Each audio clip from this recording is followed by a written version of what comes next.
ஒரு மணி நேரம் சும்மா உட்காந்து அரட்டை அடிச்சேன்னா அந்த ஒரு மணி நேரம் வேஸ்ட். உனது ஒவ்வொரு மணி நேரமும் ஒரு தங்க நாணயத்துக்கு சமம். எனக்கு வந்து 1 லட்சம் ரூபாய் வருது இந்த பென்ஷன். நான் பேசி இருக்கும்போது மயங்கி விழுந்து சாக மாட்டேன். ஏன்னா இந்த உலகத்துல நம்ம இருக்கிறதே இந்த நேரம் தான். வேற என்ன இருக்கு? இன்னும் ஒரு 100 வருஷம் கழிச்சு நம்ம யாருமே இங்க இருக்க மாட்டோம். என் பிள்ளையும் நாளைக்கு ஒரு கலெக்டர் ஆகணும்னு பெரிய எதிர்பார்ப்பு. நீ இந்த 24 மணி நேரத்துல 8 மணி நேரம் தூங்கு, 8 மணி நேரம் கிளாஸ் எடுக்கிறோம், மீதி 8 மணி நேரம் நீ என்ன செய்ய போகிறாய்? அடுத்த நாள் சொல்றான் பொண்ணையும் காணோம், பக்கத்து வீட்டுல லாரி டிரைவரையும் காணோம்.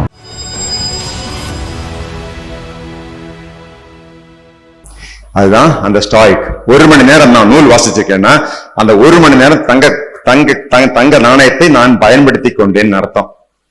1 மணி நேரம் சும்மா உட்காந்து அரட்டை அடிச்சேன்னா அந்த 1 மணி நேரம் வேஸ்ட். 3 மணி நேரம் இங்க கிளம்பி போய் கோயம்புத்தூர் சினிமாவுக்கு போனேன்னா 5 காயின் வேஸ்ட், 5 லட்சம் ரூபாய் வேஸ்ட். நான் சொல்லல, ஒரு சிந்திக்கிற ஒரு சிந்தனையாளன் சொல்றான். உனது ஒவ்வொரு மணி நேரமும் ஒரு தங்க நாணயத்துக்கு சமம்.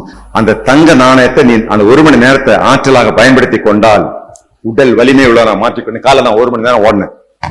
காலையில 1 மணி நேரம் ஓடினேன் கோயம்புத்தூர்ல ரேஸ் கோர்ஸ்ல. எதுக்கு நான் ஓடணும்? எனக்கு 63 வயசு தான். எதுங்க ஓடணும்? நான் ஓடணும் கவர்மெண்ட்ல இருந்து எனக்கு சம்பளம் கொடுப்பாங்களா? எனக்கு வந்து 1 லட்சம் ரூபாய் வருது இந்த பென்ஷன். சரி, சைலண்ட் பாபு கோயம்புத்தூர்ல ஓடனா அவனுக்கு இன்னும் ஒரு 50,000 சேர்த்து கொடுப்பாங்களா? ஒண்ணும் கிடையாது. அது எனக்கு ஒரு மன மகிழ்ச்சியை தரும், எனக்கு மனதுக்கு உடலை ஒரு உறுதியை தரும். நான் பேசி இருக்கும்போது மயங்கி விழுந்து சாக மாட்டேன். ஏன்னா ஓடும்போது எனக்கு ஹார்ட் வந்து அந்த அளவுக்கு பம்ப் ஆகும். இது என்னுடைய முடிவு. 1 மணி நேரம் நான் சரியாக பயன்படுத்தி இருக்கிறேன். 1 மணி நேரத்தை கூட நீங்க வீணடிக்காதீங்க. மாபெரும் தப்பு. ஏன்னா இந்த உலகத்துல நம்ம வாழக்கூடியதே கொஞ்ச நாள் தாங்க. இந்த உலகத்துல நம்ம இருக்கிறதே இந்த நேரம் தான். வேற என்ன இருக்கு? இன்னும் ஒரு 100 வருஷம் கழிச்சு நம்ம யாருமே இங்க இருக்க மாட்டோம். என்ன சார், இருப்போமா? இந்த காலேஜ் இருக்கும், வேற மாணவர்கள் வருவாங்க, நானும் நீங்க இருக்க மாட்டோம். உங்களுக்காக பரவாயில்ல, இன்னும் நிறைய நாட்கள் இருக்கு. நான் வந்து 20,000 நாட்கள் வாழ்ந்து முடிஞ்சாச்சு. நீங்க எனக்கு ஒரு 7,000, 6,000, 10,000 மேட்ச். அதுவும் வயசாக ஒரு பிரச்சனை வந்துட்டு இருக்கும். உங்களுக்கு அப்படி இல்லை. நீங்க இளைஞர்கள், நிறைய நேரம் இருக்கு. நேரம் இருக்கனால எதை வேணாலும் சாதிக்கலாம். ஆனா நேரத்தை வீணடிக்கிறது என்பது ஒரு மாபெரும் தப்பு. இயற்கைக்கும் உங்களுக்கும் எதிராக செய்யும் மாபெரும் பாவம் நேரத்தை வீணடிக்கிறது. உங்க மேல எவ்வளவு பெரிய எதிர்பார்ப்பு இருக்குன்னு தெரியுமா? எனக்கு ஒண்ணும் கிடையாது, இங்க இருக்கிறவங்களும் கிடையாது. 2 பேருக்கு பெரிய எதிர்பார்ப்பு இருக்கு. நான் இப்ப ஒரு IAS அகாடமியினுடைய இயக்குனரா இருக்கிறேன். IAS அகாடமி இயக்குனர். அப்பாவும் அம்மாவும் பிள்ளைய கொண்டு போய் IAS படிக்க விட்டுட்டு, சார் சைலேந்திர பாபு சார், என் பிள்ளை கொஞ்சம் பாத்துக்குங்க சார். எனக்கு சின்ன பிள்ளையா இருக்கும்போது பெரிய ஆசை சார், கலெக்டர் ஆகணும். என் மகளை கொண்டு விட்டுருக்கேன் சார், நல்லா கவனிச்சுக்கங்க பாருங்க சார். பெரிய எதிர்பார்ப்பு. இந்த அகாடமியில படிச்சு 40, 50, 1 வருஷம் IAS IPS வாங்கிட்டு போறாங்க. என் பிள்ளையும் நாளைக்கு ஒரு கலெக்டர் ஆகணும்னு பெரிய எதிர்பார்ப்பு. நான் சொன்னேன் இந்த பிள்ளைகிட்ட, நிறைய பணம் செலவு பண்ணி பெரிய எதிர்பார்ப்போடு உன்னை கொண்டு விட்டுட்டு இந்த IAS பயிற்சி மையத்தை விட்டு வெளியேறாங்க. நீ இந்த 24 மணி நேரத்துல 8 மணி நேரம் தூங்கு, 8 மணி நேரம் கிளாஸ் எடுக்கிறோம், மீதி 8 மணி நேரம் நீ என்ன செய்ய போகிறாய்?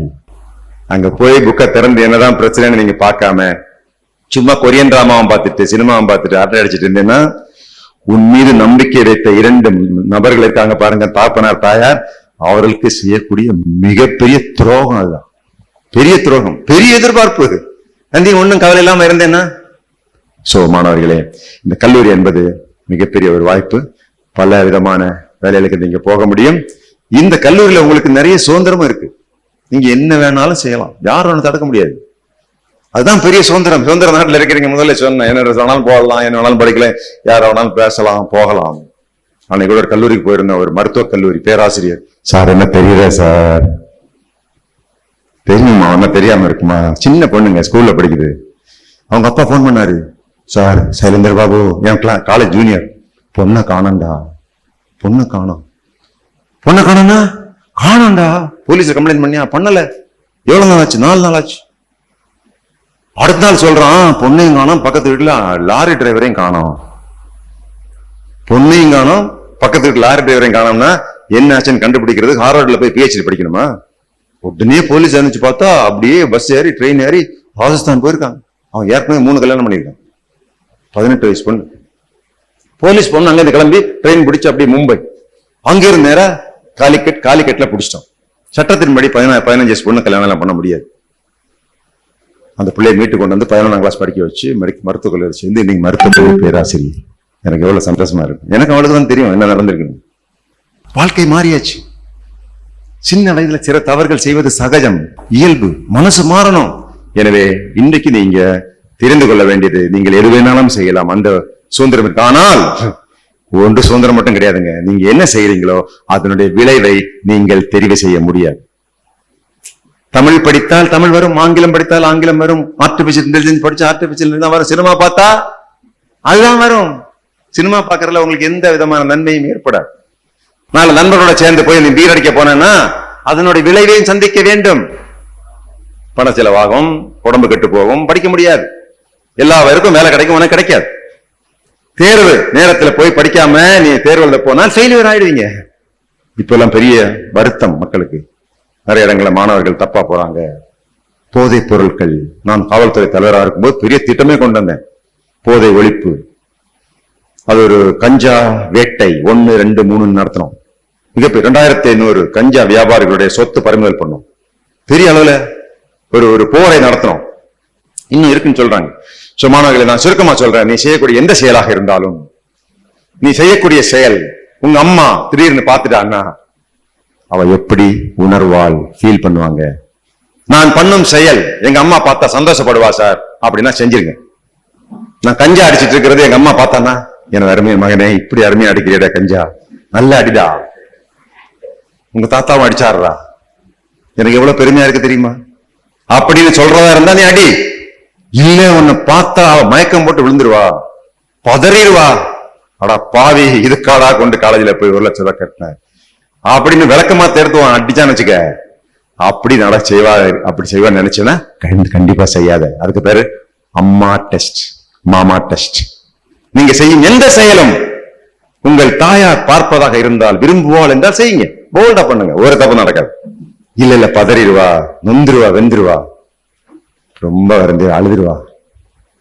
உங்க அம்மா எத்தனை நாள் உன்னை சிரிக்க வைக்கிறதுக்கு எவ்வளவு முயற்சி பண்ணா தெரியுமா?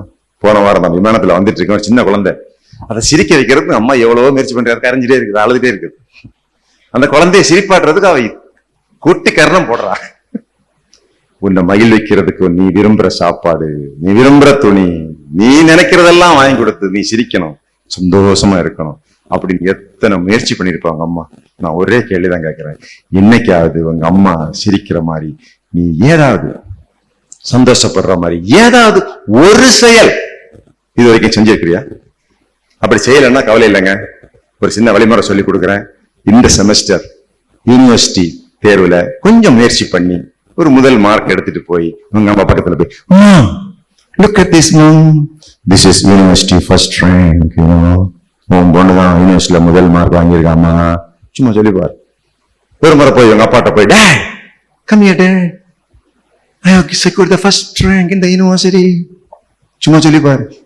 இங்கிலீஷ்ல சொல்லுமான்னு கேக்குறியா? இங்கிலீஷ் சொல்ல தப்பு இல்ல.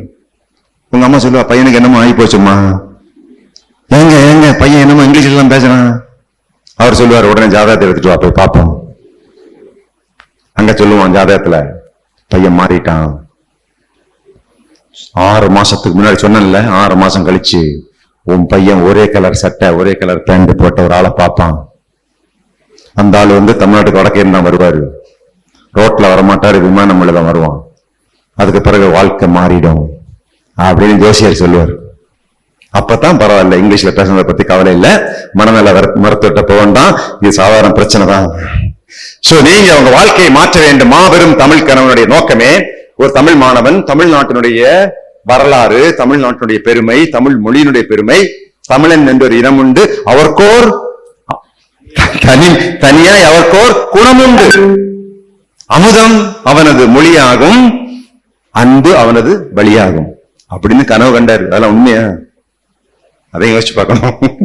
அவருடைய கனவு, தமிழ் கனவு. இதெல்லாம் அவன் தைரியமா இருப்பான், யாரை ஏமாத்த மாட்டான். இலவசமா கொடுத்தா வாங்க மாட்டான் அப்படின்னு அந்த கவிஞன் ஆசைப்படுறான். தமிழர்கள் அப்படி இருக்கணும்னு ஆசை. அது ஆசை நிறைவேறணும்னா அது உங்க கையில தான் இருக்கு. நான் கூட ஒரு பதிவு போட்டிருக்கேன் Facebookல. என்ன பதிவு போட்டிருக்கிறேன்? ஒரு பூனை புலியாக மாற வேண்டும் என்றால், if a cat wants to upgrade itself as a tiger, it should give up the appetite for mouse. ஒரு பூனை புலியாக மாற வேண்டும் என்று ஆசைப்பட்டால் இந்த எலிகளை பிடித்து தின்னும் பழக்கத்தை கைவிட வேண்டும்.